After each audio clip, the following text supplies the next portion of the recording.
کسی که یک زن داره حالش سبک کی جوره، کسی که زن داره مرغی لپه کی جوره، جای خوابش تاریبان در روی تپه کی جوره، اوقات شوربای خنک پشتنه کی جوره.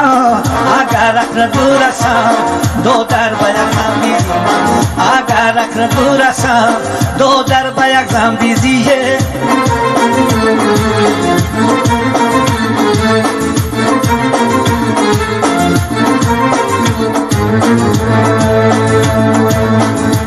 یه بین مردکی زنه بسیار ظلم شود، در خانه زنه دولیم جنجال می شود، هزار کی دانو باشه در آخر خور می شود.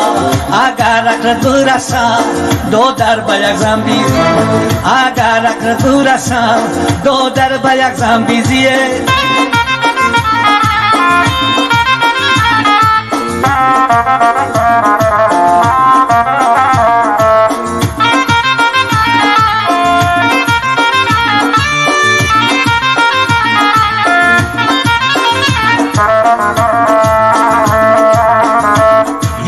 مردکی زنه با سری خمه گرده، فکری بسیار در سرش در دیلش غمه گرده، خسن میره و پیشان و چشمی نمه گرده، با یار رفیقی خود نگه که کمه گرده.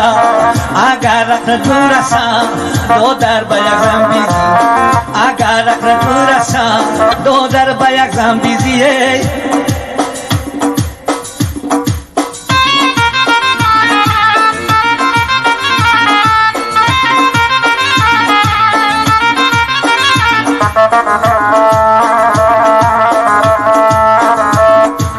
زنکی بسیار گفتک ترنگی را برد میشه، ایر از خودی بسیاره اخیر بند کرد میشه، سمکت سری گردنت اخیر مردی کار میشه، ای زنکی دوشیدی بد کم کردن خود میشه. اگر اکر برسم دو در به یک زن بیزی، اگر اکر برسم دو در به یک زن بیزیه.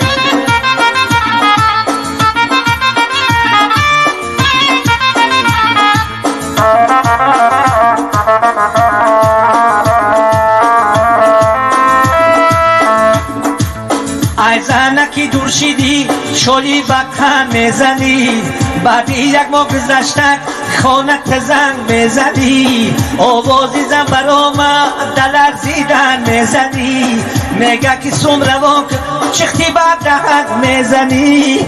اگر اکر برسم دو در به یک زن بیزی، اگر اکر برسم دو در به